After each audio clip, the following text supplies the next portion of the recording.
እንድታደስ በቃል እንድጸና ነፍሴ የምትፈልገው ሁልጊዜ ልለምነው መገኘትስ መኖር ክብርን ማየት ነው። አንደኛ ጢሞቴዎስ ምዕራፍ 6 ከ11 እስከ 12 ያለውን ነው። አንደኛ ጢሞቴዎስ ምዕራፍ 6 ከ11 እስከ 12 ያለውን ነው። በጌታ ስም አነባዋለሁ። አንተ ግን የእግዚአብሔር ሰው ሆይ ከዚህ ሽሽ፣ ጽድቅና እግዚአብሔርን መምሰል፣ እምነትን፣ ፍቅርን፣ መጽናትንም የዋህነትንም ተከታተል። መልካሙን የእምነት ገድል ተጋደል። የተጠራህለትን በብዙ ምስክሮች ፊት በመልካም መታመን የታመንክለትን የዘላለም ሕይወት ያዝ። እንጸልይ። እግዚአብሔር አምላካችን ሆይ እናመሰግናለን በመካከላችን ስላለህ ስለሰማህን። እኔም ባሪያ በፍጹም ግልጽ ለመናገር እንድችል እርዳኝ። ቃል ወደ እያንዳንዳችን ጌታ ሆይ ፈውስ፣ መድኃኒት፣ መጽናናት እነሆ አቅጣጫ የሚያሳይ ሁሉን ነገር ሆኖ ይመጣልን ዘንድ ጸለይ። ተለመነን ጌታ ሆይ በኢየሱስ ስም አሜን። የዛሬ ስብከቴ ርዕስ ደግሜ ላንብበው። አንተ ግን የእግዚአብሔር ሰው ሆይ ከዚህ ሽሽ፣ ጽድቅና እግዚአብሔርን መምሰል፣ እምነትን፣ ፍቅርን፣ መጽናትን፣ የዋህነትን ተከታተል። መልካሙን የእምነት ገድል ተጋደል። የተጠራህለትን በብዙ ምስክሮች ፊት በመልካም መታመን የታመንክለትን የዘላለም ሕይወት ያዝ። ዛሬው ርዕስ አንተ ግን የሚል ነው። አንተ ግን ዩ ይላል። ማንን ነው አንተ ግን የሚለው? ማንን ነው? መልሱ እዛው ነው። የእግዚአብሔር ሰው ሆይ። አንተ ግን የእግዚአብሔር ሰው ሆይ፣ ማን ኦፍ ጋድ። ዛሬ ብዙ ሰዎች ማን ኦፍ ጋድ ይባላል አይደለ? እግዚአብሔር ሰው ሆይ። ሶስት ነገር ነው እዚህ ጋር የሚለው ጳውሎስ። ሶስት ነገር ነው። አንደኛው አንተ ግን የእግዚአብሔር ሰው ሆይ ፍሊ ነው የሚለው፣ ከዚህ ሽሽ ነው የሚለው። አንተ ግን የእግዚአብሔር ሰው ሆይ ፍሊ፣ ከዚህ ሽሽ ነው የሚለው። ሁለተኛ አንተ ግን የእግዚአብሔር ሰው ሆይ ፎሎ ነው የሚለው፣ ተከተል ነው የሚለው። ቁጥር 11 ላይ ጽድቅን፣ እግዚአብሔርን መምሰል፣ እምነትን፣ ፍቅርን፣ መጽናትን፣ የዋህነትን ተከታተል ነው። ሶስተኛው አንተ ግን የእግዚአብሔር ሰው ሆይ ፋይት ነው የሚለው፣ ተዋጋ። አንደኛ ጢሞቴዎስ ምዕራፍ 6 12 ላይ መልካሙን የእምነት ገድል ተጋደል ነው የሚለው። ፋይት አድርግ። የተጠራህለትን በብዙ ምስክሮች ፊት በመልካም መታመን የታመንክለትን የዘላለም ሕይወት ያዝ ይላል። የመጀመሪያው ፍሊ ነው የሚለው፣ ሽሽ ነው የሚለው። አንተ ግን የእግዚአብሔር ሰው ይሸሻል። አዎ ይሸሻል። ሌላው ፎሎ ነው የሚለው፣ የእግዚአብሔር ሰው ይከተላል። ሌላው ፋይት ነው የሚለው፣ የእግዚአብሔር ሰው ይዋጋል። አያችሁ ምን እንደሚዋጋ፣ ከምን እንደሚሸሽ፣ ምን መከተል እንዳለበት እናያለን። ግን አንድ ነገር ልንገራችሁ። በተለይ በዚህ ዘመን ማን ኦፍ ጋድ የሚባሉት የእግዚአብሔር ሰዎች የሚባሉት ፍሊ የተባሉትን ሽሽ የተባለውን ይከተላሉ። ተከተል የተባሉትን ደግሞ ይሸሻሉ። እንደገና ደግሞ ፋይት ሲባሉ ደግሞ ኒጎሼት ያደርጋሉ፣ ይደራደራሉ። አያችሁ ችግሩ ይሄ ነው። አሁን ተዛብቷል፣ ነገር ሁሉ ተገለባብጧል፣ አፕሳይድ ዳውን ሆኗል። ሽሽ ከተባለው ሰዎች ይከተላሉ፣ ግን ምን ይባላሉ? ማን ኦፍ ጋድ ይባላሉ፣ የእግዚአብሔር ሰው ይባላሉ። እንደገና ደግሞ ተከተል የተባሉትን ደግሞ ይሸሹታል። እንደገና ደግሞ ተዋጉ የተባሉትን ይደራደሩታል። ይሄ ነው ችግሩ። የእግዚአብሔር ቃል ግን ግልጽ አድርጎ ያስቀምጥልናል። የመጀመሪያው ፍሊ የሚለውን እናያለን። አንደኛ ጢሞቴዎስ 11 ላይ 6:11 ላይ አንተ ግን የእግዚአብሔር ሰው ሆይ ከዚህ ሽሽ። ከምንድን ነው የሚሸሸው? ይህንን ከፍ ብላችሁ ያለውን ቁጥር ማንበብ ይኖርብናል። ከቁጥር 3 ጀምሬ ያነባዋለሁ። እነዚህን አስተምር፣ ምከር። ማንም ልዩ ትምህርት የሚያስተምር ከጌታችን ከኢየሱስ ክርስቶስ በሆነ ጤናማ ቃልና እግዚአብሔርን ለመምሰል በሚስማማ ትምህርት የማይጠጋ ቢሆን በትዕቢት ተነፍቷል፣ አንዳችም አያውቅም። ነገር ግን ምርመራን፣ በቃል መዋጋትን እንደ በሽተኛ ይናፍቃል። ከነዚህም ቅናት፣ ክርክር፣ ስድብ፣ ክፉ ሐሳብ፣ እርስ በርስ መናደድ ይወጣሉ። አእምሮአቸው በጠፋባቸው እውነትን በተቀሙ እግዚአብሔርን መምሰል ማትረፊያ የሚሆን በመሰላቸው ሰዎች ይገኛሉ። ከነዚህ ካሉት ራቅ፣ ሽሽ ነው የሚለው። እነዚህ ሰዎች ምን አይነት ሰዎች መሰላችሁ? ጋድሊነስ ኢዝ a means of gain። godliness is a means of gain ማለት ምንድነው? እግዚአብሔርን መምሰል ማትረፊያ ይመስላችኋል ይላል። እግዚአብሔርን መምሰል ማትረፊያ የሚመስላቸው ማለት መንፈሳዊ ነገር የጥቅም ማግኛ ያደረጉ ማለት ነው። በሌላ ቋንቋ መንፈሳዊ ነገር ጥቅም ማግኛ፣ godliness means of gain ገንዘብ ማግኛ፣ ክብር ማግኛ፣ ዝና ማግኛ ያደረጉ ከእንደነዚህ አይነት ሰዎች ሽሽ ነው የሚለው። እነዚህን አስተምር ምከር ይለዋል ጢሞቴዎስን። ማንም ልዩ ትምህርት የሚያስተምር ከጌታችን ከኢየሱስ ክርስቶስ በሆነ ጤናማ ቃል፣ ጌታ ኢየሱስ ያስተማረው ጤናማ ቃል ነው። ከሱ የሆነ ጤናማ ቃል እግዚአብሔርን ለመምሰል በሚስማማ ትምህርት የማይጠጋ ቢሆን፣ ይኸው የምናስተምረው ትምህርት ክርስቶስ ጋር ማያስጠጋ እግዚአብሔርን ወደ መምሰል ማያስመጣ ከሆነ እሱ ጤናማ ትምህርት አይደለም። በቃ ችግር አለበት። አንድ ሰው ሲያስተምር ወደ ክርስቶስ ማስጠጋት አለበት። ማስጠጋት ብቻ አይደለም፣ ክርስቶስን መምሰል፣ እግዚአብሔርን ወደ መምሰል የሚያመጣ እሱ ጤናማ ቃል ነው። ይሄ ግን ካልሆነ ይላል በትዕቢት ተነፍቷል፣ አንዳችም አያውቅም ይላል። ነገር ግን ምርመራ በቃል መዋጋትን እንደ በሽተኛ ይናፍቃል ይላል። ከነዚህ ደግሞ ምን ይወጣል ይላል? ቅናት፣ ክርክር፣ ስድብ፣ ክፉ ሐሳብ፣ እርስ በርስ መናደድ ይወጣሉ። ለምን? የሥጋ ሥራ ነው። ለምንድነው ይሄ የሆነው ሲል እዚህ ጋር አንደኛ አእምሯቸው ጠፍቷል ይላል። ሁለተኛ ደግሞ እውነትን ተነጥቀዋል ይላል። እውነትን ተቀምጧል። እግዚአብሔርን መምሰል ማትረፊያ ይመስላቸዋል። እነሱ ጥቅምን ለማግኘት ሲሉ እውነትን አተውታል። እውነት ተነጥቀዋል። አእምሯቸው ደግሞ በሌላ ነገር ተይዟል፣ ካፕቸር ሆኗል። ስለዚህ እነዚህ ሰዎች ክርክርን፣ ብስጭትን፣ ንዴትን ያመጣሉ። ከእንደነዚህ አይነት ጢሞቴዎስ አንተ ሽሽ፣ አንተ የእግዚአብሔር ሰው ከዚህ ሽሽ። እነሱ መንፈሳዊ ነገር ለምድራዊ ነገር፣ ለክብር፣ ለዝና፣ ገንዘብ ለማግኘት godliness is means of gain ማድረጊያ ነው እና ይሄንን መንፈሳዊ ነገር የሚፈልጉ ለዚህ ነገር ነው። ስለዚህ አንተ ከዚህ ሽሽ ይለዋል። እዛ ላይ ከቁጥር 6 ጀምሮ ደግሞ እንዲህ ይላል፣ ኑሮዬ ይበቃኛል ለሚለው ግን፣ ይሄም godliness ነው፣ ግን godliness with contentment ነው። ምን እንደሆነ እናያለን። ኑሮዬ ይበቃኛል ለሚለው ግን እግዚአብሔርን መምሰል እጅግ ማትረፊያ ነው። ይሄ godliness with contentment ማለት በመጠን እየኖረ እግዚአብሔርን መምሰል የሚመስለው እሱ ሰው ይሄ በእውነት እግዚአብሔርን መምሰል ማትረፊያው ነው፣ በዚህ ምድር በዛም በላይኛው።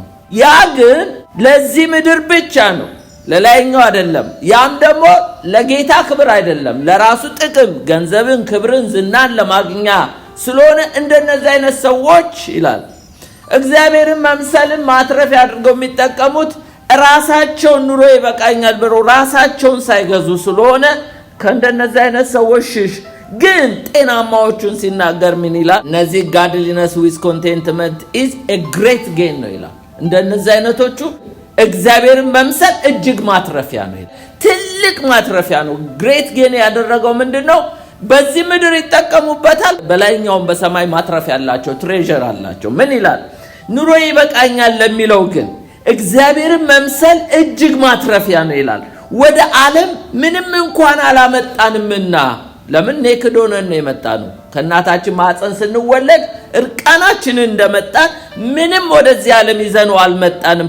አንዳችም ደግሞ ልንወስድ አንችልም። ስንመጣም እርቃናችንን ነው፣ ስንሄድም እርቃናችንን ነው። ምንም ነገር የምናተርፈው ነገር የኔ የምንለው የለም። ብሩ ወርቁ እንደሆነ የጌታ ነው። እኛ ምንድነን? ስቲዋርዶች ነን። ስቲዋርድ ማለት ባላደራ ነው፣ ባላደራ ነው። ስለዚህ እርቃንህን እንደመጣ እርቃንህን ነው የምትሄደው። ስለዚህ ባለም ምንም እንኳን አላመጣንም፣ አንዳችም ልንወስድ አንችልም። ምግብና ልብስ ከኖረን እሱ ይበቃናል። ማለት ኢሴንሻል የሆነ ቤት፣ ምግብ፣ ለሰው የሚያስፈልገን ነገር ካለ በቂ ነው። ዳሩ ግን ይላል መሸሽ ያለበትን ሲናገር፣ ዳሩ ግን ባለጠጎች ሊሆኑ የሚፈልጉ በጥፋት በመፍረስ ሰዎችን በሚያሰጥም በሚያሰንፍ በሚጎዳ በብዙ ምኞት በፈተና ውስጥ በወጥመድ ውስጥ ይወድቃሉ፣ መረብ ውስጥ ይገባሉ። ገንዘብን መውደድ የክፋት ሁሉ ስር ነውና አንዳንዶች ይህንን ሲመኙ ከሃይማኖት ተሳስተው በብዙ ስቃይ ራሳቸውን ወጉ። አንተ ግን የእግዚአብሔር ሰው ሆይ ከዚህ ሽሽ ነው የሚለው። አያችሁ ንጉሥ ሰለሞን በእግዚአብሔር ፊት ቀርቦ የጠየቀው ምንድነው? ጥበብ ስጠኝ ያለው። እግዚአብሔር ግን ያለመነውን ባለጠግነት ምን አደረገው ነው የሚለው? ሰጠው። ያለመነውን ያልጠየቀውን ባለጠግነት። ለምን? የጠየቀው ጥበብ ነው። ዛሬ እኛም የከበረውን ከተዋረደው መለየት አለብን። የከበረውን ነገር ጥበብ ስጠኝ ብሎ ጠይቆ እግዚአብሔር ግን አንተ ይሄ ቀድሞውን በልብ ነበር አለውና ነገር ግን እኔ ያልጠየከኝን ክብር ያልጠየከኝን ባለጠግነት እሰጥሃለሁ አለው። እኛ ዛሬ እንዴት ነን? ስለዚህ እግዚአብሔርን መምሰል godliness with contentment is a great gain የሚለው ለዚህ ነው። እነዚህ ኑሮ ይበቃኛል ለሚሉ እግዚአብሔርን መምሰል ማትረፊያ ለመሰላቸው ለእንደነዚህ አይነት ሰዎች እግዚአብሔርን መምሰል ትልቅ ማትረፊያ ነው። ለምን? በመጠን ስለሚኖሩ፣ በእንግድነት ስለሚኖሩ፣ ነገ ሁሉም እርቃኔ እንደመጣው እርቃኔ እሄዳለሁ ብለው ለእግዚአብሔር ክብር። አብርሃም ባለጸጋ እኮ ሰው ነው እንዴ! በድንኳን ምን አስኖረው? ድንጋይ ቤት እኮ መስራት የተጀመረው በናምሩድ ጊዜ ነው። ፎቅ ቤት እኮ መስራት የሚችል ነው አብርሃም። ብርና ወርቅ እንደሆነ ችግር የለውም። ከግብፅ ራሱ ብዙ ይዞ ወጥቷል። ግን ምንድነው? በድንኳን ነበር የሚኖረው። ትክክለኛው ቤታችን ይሄ እኮ ነው። ይሄ አካላችን ነው አይደል? አንድ ቀን ከዚህ እንወጣለን። ከዚህ ውስጥም እንወጣለን። እንኳን አይደለም ከሰራኑ ቤት ከዚህ ውስጥም እንወጣለን። ከዚህም ፕላኔት እንሄዳለን። ከዚህ ፕላኔት ስጋችን አፈር ነውና አፈሩ ብቻ ነው እዚህ የሚቀረው። ሌላው ግን መንፈስና ነፍሳችን ወደ ፈጠረው ወደ ፈጣሪ ትሄዳለች። ይሄን ፕላኔት ጥለን እንሄዳለን። ስለዚህ ኑሮ ይበቃኛል ለሚለው ግን እግዚአብሔርን መምሰል ማትረፊያ ነው ይላል። ከዚህ ሽሽ ነው የሚለው። እንግዲህ አንደኛው መሸሽ ያለብን ባለጠጋ ሊሆኑ ከሚፈልጉ፣ እግዚአብሔርም ባለጸጎች እንድንሆን ይፈልጋል። ባይዘወይ እግዚአብሔር ግን ባለጸጎች እንድንሆን የሚፈልገው በምን መሰላችሁ? በጸጋ ባለጸጋ፣ በምህረት ባለጸጋ፣ በይቅርታ ባለጸጋ፣ በፍቅር ባለጸጋ፣ በመንፈሳዊ ነገር በእምነት ነገር ባለጸጎች እንድንሆን የእግዚአብሔር በጎ ፈቃድ ነው። ግን ሎዶቅያን ቤተክርስቲያን ብትመለከቷት ማቴሪያሊ ቁሳዊ ነገር ላይ ባለጸጋ ነች። መንፈሳዊ ነገር ላይ ግን ተራቁታ ነው ያገኛት ጌታ። ቤቱ እኮ ነች የኔ የሚላት ጎስቁላ ነው ያገኛት። ተራቁታ ታውራ ነው ያገኛት። ግን ብዙ ነገር ላይ እኔ ባለጸጋ ነኝ አንዳች አያስፈልገኝም ትል ነበር። እግዚአብሔር እኛን በእምነት ባለጸጎች ሊያደርገን ነው የመጣው። በጸጋ ባለጸጎች ሊያደርገን ነው የመጣው። በፍቅር በምህረት በቸርነት። ዓለም እኮ ያጣችሁ ይሄንን ነው። ዛሬ ግን ብዙ ክርስቲያኖች ታውቃላችሁ ከመንፈሳዊ ብልጽግና ይልቅ ምድራዊ ብልጽግና ነው የሚሹት። ከዚህ የተነሳ ብዙዎች ምድራዊ ብልጽግና ከመፈለግ የተነሳ ብዙ ነገሮችን ጥለዋል። ምን ይላል? እንደውም እዚህ ላይ ገንዘብ መውደድ የክፋት ሁሉ ስር ነውና አንዳንዶች ይህን ሲመኙ ከሃይማኖት ተሳስተው፣ ይሄ ሃይማኖት የሚለው እምነት ነው፣ ተሳስተው በብዙ ስቃይ ራሳቸውን ወጉ ይላል። አንተ ግን የእግዚአብሔር ሰው ሆይ ከዚህ ሽሽ። ለምን? ይሄ ነገር ወግቶ ይጥልሃል ነው። ሁለተኛ መሸሽ ያለብን፣ አንደኛው ባለጠጋ ከመሆን ነው። ሁለተኛ መሸሽ ያለብን አንተ ግን የእግዚአብሔር ሰው ሆይ ከክፉ ሽሽ። ከክፉ መዝሙር 34:14 ላይ እንደዚህ ይላል፣ ከክፉ ሽሽ፣ መልካምም አድርግ፣ ሰላምንም እሻ ተከተላት ይላል የእግዚአብሔር ቃል። ከክፉ ሽሽ፣ መልካምን አድርግ፣ ሰላምን እሻ ተከተላት። መዝሙር 37:27 ላይ አሁንም ከክፉ ሽሽ፣ መልካምን አድርግ፣ ለዘላለም ትኖራለህ ይላል። ለዘላለም ትኖራለህ ይላል። ሌላው ሶስተኛ መሸሽ ያለብን አንተ ግን የእግዚአብሔር ሰው ሆይ ከክፉ የጎልማሳነት ምኞት ሽሽ ይላል። ሁለተኛ ጢሞቴዎስ 2:22 ላይ ሁለተኛ ጢሞቴዎስ 2:22 ላይ ከክፉ የጎልማሳነት ምኞት ግን ሽሽ፣ በንጹህ ልብ ጌታን ከሚጠሩ ጋራ ጽድቅን፣ እምነትን፣ ፍቅርን፣ ሰላምን አጥብቀ ተከተል። ከክፉ የጎልማሳነት ምኞት ሽሽ ይላል። ሌላው አራተኛው አንተ ግን የእግዚአብሔር ሰው ሆይ ከምን ሽሽ ነው የሚለው? ከዝሙት ሽሽ። ከዝሙት ሽሽ። አንደኛ ቆሮንቶስ 6:18 ላይ የእግዚአብሔር ሰዎች መሸሽ ያለባቸው ከዝሙት ሽሹ። ሰው የሚያደርገው ኃጢአት ሁሉ ከስጋው ውጪ ነው፣ ዝሙት የሚሰራ ግን በገዛ ስጋው ላይ ኃጢአትን ይሰራል ይላል። ከዝሙት ሽሹ ይላል። አምስተኛና የመጨረሻው አንተ ግን የእግዚአብሔር ሰው ሆይ ከምን ሽሽ ይላል? ጣዖትን ከማምለክ ሽሽ ይላል። አንደኛ ቆሮንቶስ 10:14 ላይ ስለዚህ ወዳጆቼ ሆይ ጣዖትን ከማምለክ ሽሹ ይላል። ጣዖት ማለት መቼም በልባችን ላይ መንገስ ያለበት ኢየሱስ ነው። በፍጹም ልብ፣ በፍጹም ነፍስ፣ በፍጹም ሐሳብ እግዚአብሔር አምላክን ውደድ ነው የሚለው። እግዚአብሔርን የምንወድበት እግዚአብሔር ዙፋኔ ያለው ልባችንን ሌላ ነገር ከተዋረሰው ሌላ ነገር ከተጋራው ያ ነገር ጣዖት ነው። ወይም ደግሞ ከጌታ በፊት ቅድሚያ የምንሰጠው ፕራዮሪቲ የምንሰጠው በህይወታችን ነገር አስቀድመን ጽድቅና መንግስቱን ሳንሻ ነገር ግን ሌላ ነገር ምንሻ ከሆነ ያ ነገር ጣዖት ነው። ስለዚህ ከዚህ ሽሽ ነው የሚለው። ወደ ሁለተኛው እሄዳለሁ። አንተ ግን የእግዚአብሔር ሰው ሆይ ፎሎ ተከተል ይላል። ምንድነው መከተል ያለብን? አንደኛ ጢሞቴዎስ 6:11 ላይ ጽድቅን፣ እግዚአብሔርን መምሰል፣ እምነትን፣ ፍቅርን፣ መጽናትንም የዋህነትንም ተከታተል ይላል። እነዚህን ተከታተል። እነዚህ የመንፈስ ቅዱስ ፍሬዎች የሆኑ ጴጥሮስ በሁለተኛ ጴጥሮስ ምዕራፍ 1:3 ጀምሮ እነዚህን ነገሮች እንዳውም ጨምረን እንድንገኝ ጴጥሮስ ይነግረናል። አነባዋለሁ። ሁለተኛ ጴጥሮስ ምዕራፍ 1:3-11 እንዲላል የመለኮቱ ኃይል በገዛ ክብሩና በበጎነቱ የጠራንን በማወቅ ለሕይወት እግዚአብሔርን ለመምሰል የሚሆነውን ነገር ሁሉ ስለሰጠን በእግዚአብሔርና በጌታችን በኢየሱስ ክርስቶስ ዕውቀት ጸጋና ሰላም ይብዛላችሁ ይላል። ይብዛልን አሁንም ጌታ። ምክንያቱም ጨምረን ተከታትለን ልንጨምረው የሚገባው ይሄ ነው አለ፣ ግን እንድንጨምረው ይፈልጋል። ስለ ክፉ ምኞት በዓለም ካለው ጥፋት አምልጣችሁ ከመለኮት ባህሪ ተካፋዮች በተስፋው ቃል እንድትሆኑ በእነዚህ ክብርና በጎነት የተከበረና እጅግ ታላቅ የሆነ ተስፋ ሰጠን ይላል። ስለዚህ ምክንያት ትጋትን ሁሉ እያሳያችሁ ይላል። አሁን እንግዲህ ጨምሩ የሚለንን ይሄ ከትጋት ጋር ነው፣ በፕሮሰስ ነው የሚመጣው። ስለዚህ ትጋትን ሁሉ እያሳያችሁ በእምነታችሁ ላይ በጎነትን ጨምሩ፣ በበጎነት ላይ ዕውቀትን ጨምሩ፣ በዕውቀት ላይ ራስን መግዛት ጨምሩ፣ በራስን መግዛት ላይ መጽናትን፣ በመጽናት ላይ እግዚአብሔርን መምሰል፣ እግዚአብሔርን በመምሰል ላይ የወንድማማች መዋደድን፣ በወንድማማች መዋደድ ላይ ፍቅርን ጨምሩ። እነዚህ ነገሮች ለእናንተ ሆነው ቢበዙ በጌታ በኢየሱስ ክርስቶስ ዕውቀት ሥራ ፈቶችና ፍሬቢሶች እንዳትሆኑ ያደርጓቸዋልና።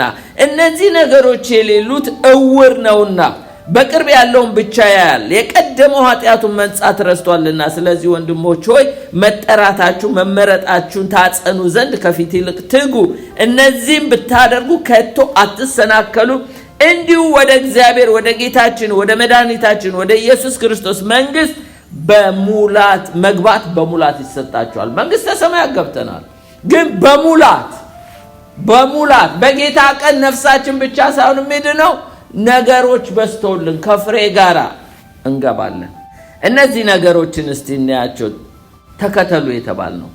አንደኛው ቨርቹ በጎነት ይለዋል። ይሄ ማለት ቨርቹ የሚለው ኤክሰለንት የሆነ ኑሮ መኖር ማለት ነው። ሞራል አፕራይት ይለዋል። ኤክሰለንት የሆነ ኑሮ መኖር ማለት ምንድነው? በቃ ተገቢ የሆነ ጥሩ የሆነ እግዚአብሔር የሚወደውን ህይወት መኖር ማለት ነው። ወይም በቅድስና መኖር ይለዋል። ሁለተኛው እንግዲህ ተከተሉ ደግሞ የተባለው ኖሌጅ ነው፣ ዕውቀት ነው።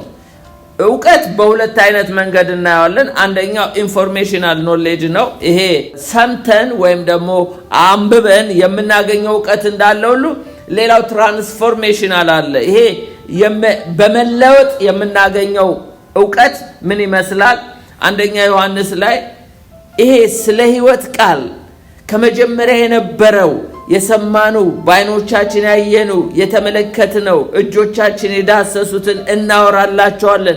ሕይወት ተገለጠ አይተንማል እንመሰክራለን። ከአብ ዘንድ የነበረው ለእኛ የተገለጠው የዘላለም ሕይወት እናወራላችኋለን። እናንተ ደግሞ ከእኛ ጋር ኅብረት እንዲኖራችሁ ያየኑን የሰማነውን ለእናንተ ደግሞ እናወራላችኋለን። ኅብረታችን ከአብ ከልጁ ከኢየሱስ ክርስቶስ ጋር ነው። ሆሴ ላይ እንወቅ እናውቆም ዘንድ እንከተለው። ጌታን በመከተል በመዳሰስ በማየት አብሮ ኅብረት በማድረግ የሚገኝ ዕውቀት ነው። ይህንን አይነት እውቀት እግዚአብሔር እንዲህ ነው ብሎ ማስተማር አያስፈልግም። ሰውየው ከጌታ ጋር ጤናማ ህብረት ካለው ከተከተለው ጌታን እየተከተለ ከሄደ ይሄ በመለወጥ የምናገኘው ነው። እኔ ያደረገልኝም ማንም ሰው ከሚነግረኝ ይልቅ ጌታ በየግላችን ያደረገልን እኛና እኛ ብቻ ነው የምናውቀው። ሌላ ሰው ሰብኮን ነግሮን አይደለም። እኔ ዛሬ የምሰብካችሁ ኢንፎርሜሽናል ኖሌጅ ነው የምሰጣችሁ። ኮሜንታተርስ የጻፉትን ብታነቡ ኢንፎርሜሽን ብቻ ነው፣ እሱ ኢንፎርሜሽናል ኖሌጅ ነው። ይሄ ግን ትራንስፎርሜሽናል ጌታን በመከተል የምናገኘው ነው። አብረን በማሳለፍ አብረን በመውጣት አብረን በመግባት የምናገኘው እውቀት ነው። ሆሴ ላይ እንዲህ ይላል 6:3 ላይ እንወቅ እናውቀውም ዘንድ እግዚአብሔርን እንከተል፣ እንደ ወገግታ ተዘጋጅቶልናል እናገኘዋለን ይላል እና እንደ ዝናብ ምድርን እንደሚያጠጣ እንደ መጨረሻ ዝናብ ይመጣል። ስለዚህ ይሄ እንወቅ እናውቀው ዘንድ እንከተል፣ አንዱ መከተል ያለብን ጌታን ለማወቅ ፕራክቲካሊ ክርስቶስን ፎሎ በማድረግ። ሌላው ሰልፍ ኮንትሮል ነው። ሰልፍ ኮንትሮል የሚለው ራስ መግዛት ነው። ምሳሌ 25:28 ላይ ቅጥር እንደሌላት እንደፈረሰች ከተማ መንፈሱን የማይከለክል ሰው እንዲሁ ነው ይላል። ራስ መግዛት። አሁን ለምሳሌ ጳውሎስ ምን ይላል? ሁሉ ተፈቅዶልኛል ሁሉ ግን አይጠቅመኝም ይላል። አንደኛ ቆሮንቶስ 6:12 ላይ ሁሉ ተፈቅዶልኛል ሁሉ ግን አይጠቅመኝም፣ ሁሉ ተፈቅዶልኛል በእኔ ላይ ግን አንድ ነገር እንኳን አይሰለጥንብኝም ይላል። እግዚአብሔር ሁሉን ነገር ፈቅዶልን ራሳችንን ማንገዛ ከሆነ ግን ያው የምንገዛቸው ያው የምንፈልጋቸው ነገር መልሰው ይገዙናል፣ ባሪያ ያደርጉናል። ለዚህ ነው ጳውሎስ ጢሞቴዎስን አንደኛ ጢሞቴዎስ 6:6 ላይ ኑሮዬ ይበቃኛል ለሚለው ግን እግዚአብሔርን መምሰል እጅግ ማትረፊያ ነው ይላል። በመጠን ስንኖር ኑሮዬ ይበቃኛል ማለት ከቻልን ባሪያ አንሆንም። ነገር ግን ሁሉ ተፈቅዶልኛል ብለን ከልክ ያለፈ ነገር ውስጥ ከሄድን ብዙ ነገሮች ሊገዙን ይመጣሉ። ስለዚህ በመጠን እየኖርን ሰልፍ ኮንትሮል ሊኖረን ይገባል። ፊልጵስዩስ 4:11 ላይ ይህን ስል ስለ ጉድለት አልልም፣ የምኖርበት ኑሮ ይበቃኛል ማለትን ተምሬያለሁ ይላል ጳውሎስ። ተምሬያለሁ ይላል። እግዚአብሔር ያስተምረን። በእውነት እግዚአብሔር ያስተምረን። በክርስቶስ ኢየሱስ ነፃ ካወጣን ወዲያ ዝም ብሎ አልለቀቀንም። ልዝብ የሆነ ቀሊል የሆነ ቀንበር ሰጥቶናል አይደለ እንዴ? የሰይጣንን ግዙፍ የሆነውን ቀንበር ሰበረልን እንጂ የሚጨቁነንን ኦፕሬስድ የሚያደርገንን ሰበረው፣ እሱን ሰበረው። ግን ቀሊልና ልዝብ የሆነ ቀንበር አሸክሞናል። ቀንበሬ ልዝብ ቀሊል ነው አለ። እናንተ ደካሞች ሸክማችሁን አምጡ ወደዚህ አራግፎ አለ። እንደዛ ነው ክርስትና። ግን ብዙ ጊዜ ሰዎች ነፃነት አለኝ ብለው በፍሪደማቸው ነፃ የሆኑና ሲያበቃ ልክ ያጣ ኑሮ ውስጥ ይገባሉ፣ ራስን የማይገዛ። ይሄ ነገር ዴንጀረስ ነው። ስለዚህ ጳውሎስ ምን አለ? ስለ ጉድለት አልልም፣ የምኖርበት ኑሮ ይበቃኛል ማለትን ተምሬያለሁ፣ ከፍታንም ዝቅታውንም አይቻለሁ እያለ ነው። ስለዚህ ስንከተል ራስን መግዛትን ጴጥሮስ ጨምሩ ነው የሚለን። ሌላው ፔሸንት ነው። ፔሸንት የሚለውም በእንግሊዘኛ መጽናት ወይም ኢንዱራንስ ይለዋል እና እዚህ ጋር የመጽናት ምሳሌ የሚሆኑንን ያዕቆብ ያስቀምጦልናል። ከዚህ በፊትም አይተነዋል። እነዚህ ሶስቱ ሰዎች ማለት ፓትሪያርክ ኢዮብ አለ፣ ሌላው ፕሮፌት ነቢያቶች አሉ፣ ሌላው ደግሞ ገበሬ አለ። ያዕቆብ 5:7 ላይ እንዲላል እንግዲህ ወንድሞች ሆይ ጌታ እስኪመጣ ድረስ ታገሱ። እነሆ ገበሬው የፊተኛውን የኋለኛውን ዝናብ እስኪቀበል ድረስ እርሱ እየታገሰ የከበረውን የመሬት ፍሬ ይጠብቃል። እናንተ ደግሞ ታገሱ፣ ልባችሁን አጽኑ፣ ጌታ መምጣት ቀርቧል ይላል። ይሄ ስለ ገበሬ ነው። ሌላው ወንድሞች ሆይ የመከራና የትዕግስት ምሳሌ የሆኑትን በጌታ ስም የተናገሩትን ነቢያትን ተመልከቱ ይላል። ይሄ ስለ ነቢያት ነው። እነሆ በትዕግስት የጸኑትን ብፁዓን እንላቸዋለን። ኢዮብ እንደታገሰ ሰምታችኋል፣ ጌታም እንደፈጸመለት። ፓትሪያርክ ፕሮፌትና ፔዛንት እንዴት እንደታገሱ እኛም ደግሞ መታገስ እንዳለብን ያስተምረናል። እንግዲህ መከተል ያለብን ነው። መከተል ያለብን መልካም የሆነውን ነገር ተከተሉ። ሌላው ጋድሊነስ ነው። እዛው ላይ ምን ይላል? እግዚአብሔርን መምሰል ተከተሉ ብሎ ጴጥሮስ ያስተምረናል። ያው ቅድም እንዳየኑ ነው። እግዚአብሔርን መምሰል ኑሮዬ ይበቃኛል ከሚለው ጋር ነው መከተል ያለብን። ሌላው ተከተሉ የሚለን ብራዘርሊ ወንድማዊ ፍቅር ባይዘዌ የመለኮታዊ ፍቅርና ይሄ ወንድማዊ ፍቅር የሚለውን ነገር ለይተን ልናውቀው ይገባል። ፊሊዮና አጋፔ የሚባለው ወንድማዊ ፍቅርን ሲናገር ጳውሎስ ምን ይላል? ለተሰሎንቄ ክርስቲያኖች ምን ይላቸዋል?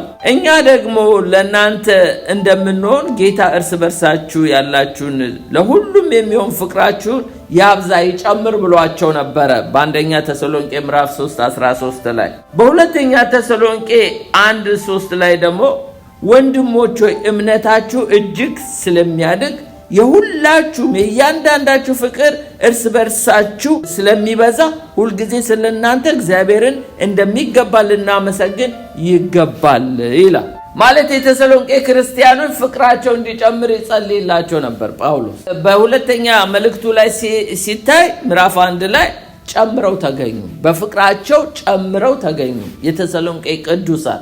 ስለዚህ ፍቅራችሁ ይጨምር ይላል። እንደውም በአዲሱ ትርጉም ምን ይላል? ወንድሞች ሆይ እምነታችሁ ይላል፣ እምነታችሁ በጊዜው እያደገ በመሄዱ የእርስ በርስ ፍቅራችሁ እየጨመረ በመምጣቱ ስለእናንተ እግዚአብሔርን ሁልጊዜ በሚገባ ማመስገን አለብን። ስለዚህ ምንድነው? ወንድማዊ ፍቅርን ጨምሩ ነው የሚለው ጴጥሮስ። ይሄን ተከታተሉት፣ ወንድማዊ ፍቅር ይጨምርላችሁ ነው የሚለው።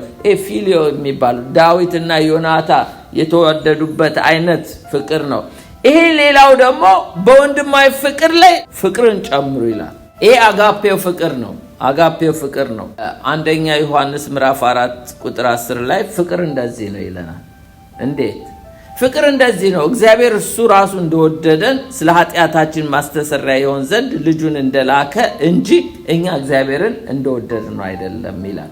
this is love ይላል። ፍቅር እንደዚህ ነው። ይሄ መለኮታዊ ፍቅር እንዴት ነው?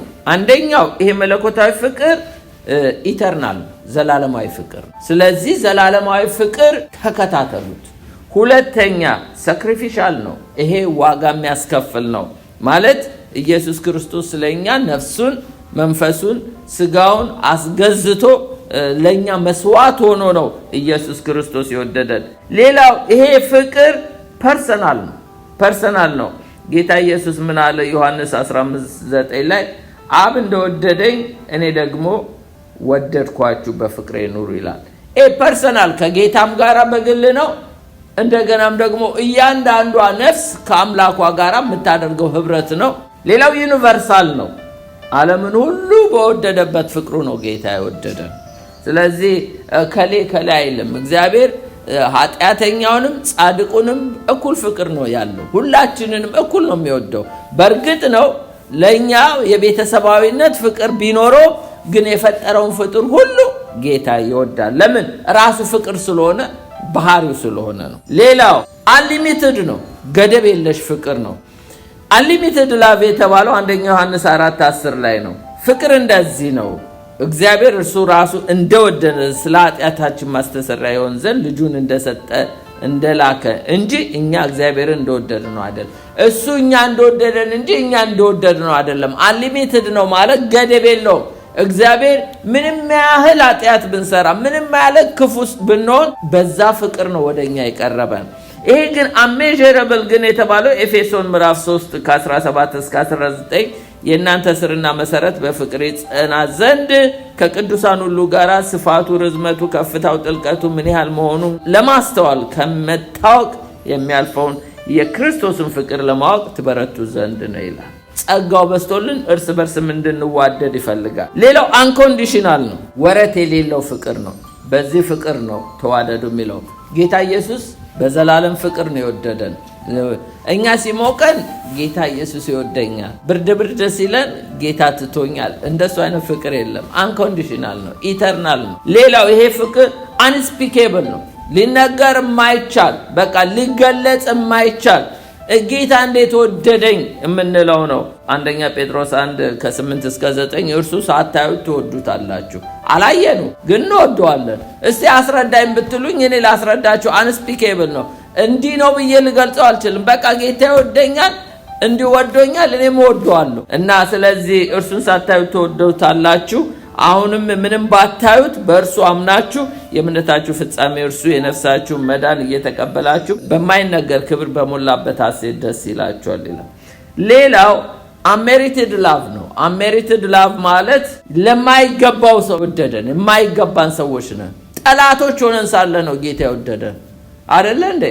ቀድሞ ጠላቶች ነበራችሁ ይላል። እነዚህን ተከታተሉ ይላል። የመጨረሻውን ልናጨርሳለን። አንተ ግን የእግዚአብሔር ሰው ሆይ ፋይት ነው የሚለው። እንግዲህ ተከተል አለ፣ ፎሎ አለ፣ ፍሊ አለ፣ ሽሽ አለ። አሁን ደግሞ ፋይት ነው የሚለው። አንደኛ ጢሞቴዎስ ምዕራፍ 6:12 ላይ መልካሙን የእምነት ገድል ተጋደል፣ የተጠራህለት በብዙ ምስክሮች ፊት በመልካም መታመን የታመንክለትን የዘላለም ሕይወት ያዝ፣ ተጋደል ነው የሚለው። ጌታ ኢየሱስ ምን ብሏል? ሉቃስ 13:24 ላይ በጠበበው በር ለመግባት ተጋደሉ እላችኋለሁ፣ ብዙዎች ሊገቡ ይፈልጋሉ አይችሉም። ስለዚህ ይሄንን ነገር ዋጋ እየከፈለ የሚሄድ የሚጋደል ሰው ነው። በጠበበው በር ለመግባት ተጋደሉ እላችኋለሁ፣ ብዙዎች ሊገቡ ይፈልጋሉ ግን አይችሉም። መጋደል ያለብን ከኃጢአት ጋር እየተጋደላችሁ ገና ደምን እስከ ማፍሰስ ድረስ አልተቃወማችሁም ይላል። የነ ጳውሎስ ግን የሚጋደሉበት ምንድነው? ለኔሮ አጥን፣ ለኔሮ ስገድ፣ ካልሰገድክ ግን ትሞታለህ እያሉ። እናንተ እኮ ገና እስከዚህ ደም መፋሰስ ጋር አልደረሳችሁም እኮ ነው። እኛ እንኳን ተቀድሰን ብንሆን ከውጭ የሚመጣ ኃይል ይሄን ካልሰገድክ ለዚህ ካልሆነ እገልሃለሁ የሚባልም እኮ አለ። እሱ ጋር ገና አልደረሳችሁም እኮ ነው የሚለው። ሰማዕት የሆኑ አንሰግድም፣ ለታረደው ለዚህ ጣዖት አንሰግድም ብለው እሳት ውስጥ የገቡት እነ ሲድራቅ እነ ሚሳቅ እንደነ ዳንኤል አንበሳ ጉድጓዱ ጋር አልደረሳችሁም እኮ ነው የሚለው። አልደረስንም። እንደ ሐዋርያቶች እንደነ ያዕቆብ በሰይፍ መሰይፍ ከፎቅ ላይ መፈጥፈጥ እሱ ጋር ገና አልደረሳችሁም። ክርስትና እኮ እዛም ድረስ ነው። ስለዚህ ከኃጢአት ጋር እየተጋደላችሁ ዓለም በክፋት ተይዛለች። ከክፉ ዓለም ጋር ገና እዚህ ድረስ አልተጋደላችሁም። ኢየሱስ እኮ ተጋድሏል። አንደኛ ተሰሎንቄ ምዕራፍ 2:2 ላይ ነገር ግን እንደምታውቁት በፊልጵስዩስ አስቀድመን መከራ ተቀበልን። ጳውሎስና ሲላስ ያው እንደተቀበሉ እስር ቤት እንደተጠረቁ እናውቃለን። ተንገላታንም፣ በብዙ ገድል የእግዚአብሔርን ወንጌል ለናንተ እንናገር ዘንድ በአምላካችን ደፈርን ነው የሚለው። ጳውሎስና ሲላስ ተቀጥቅጠው ደማቸው ቁስላቸው ሳይደርቅ ወደ ተሰሎንቄ ሄደው ነው ወንጌል የሰበኩት። ታውቃላችሁ። በብዙ ገድል የእግዚአብሔርን ወንጌል ለናንተ እንናገር ዘንድ በአምላካችን ደፈርን። የሚያስደፍር አይደለም። የተደበደቡት እኮ ተመልሰው እንደገና የሚያስሄድ አይደለም። ፈርተው እንዲሸሹ እኮ የሚያደርግ ነው። ግን በአምላካችን ደፈርን። እዚህ ተቀጥቅጠን እዛ ደግሞ እንደገና ወንጌል ልንሰብክ መጣን። ይሄ ነው እንግዲህ ገድል። አንተ ጢሞቴዎስ ፋይት፣ ተዋጋ፣ ተጋደል ነው። ቆላስይስ 1:28 ላይ እኛ በክርስቶስ ፍጹም የሚሆነውን ሰው ሁሉ እናቀርብ ዘንድ ሰውን ሁሉ እየገሰጽን ሰውን ሁሉ በጥበብ ሁሉ እያስተማርን የምንሰብከው እርሱ ነው። ለዚህ ነገር ደግሞ በእኔ ኃይል እንደሚሰራ እንዳሰራሩ እየተጋደልኩ ደክማለሁ አለ ጳውሎስ። አይደለም ለማገልገል ፍጹሙን ሰው ለክርስቶስ ለማቅረብ ብዙ ገድል እንደተጋደለ ይናገራል። በመጨረሻ ጳውሎስ በዚህ ይጨርሳል። ሁለተኛ ጢሞቴዎስ 4:7 ላይ መልካሙን ገድል ተጋድያለሁ፣ ሩጫውን ጨርሻለሁ፣ ሃይማኖቴን ጠብቄያለሁ ይላል። እኔ እንግዲህ ጳውሎስ ተጋድያለሁ፣ አንተ ጢሞቴዎስ ፍሊ፣ ከዚህ ሽሽ፣ ፎሎ፣ ይሄን ተከተል፣ ፋይት፣ ተጋደል ይላል። መንገድህን አስተምረኝ የቀናውን ጎዳና ሕይወቴም እንዲታደስ በቃልህ እንድጸና ነፍሴ የምትፈልገው ሁልጊዜ እለምናለሁ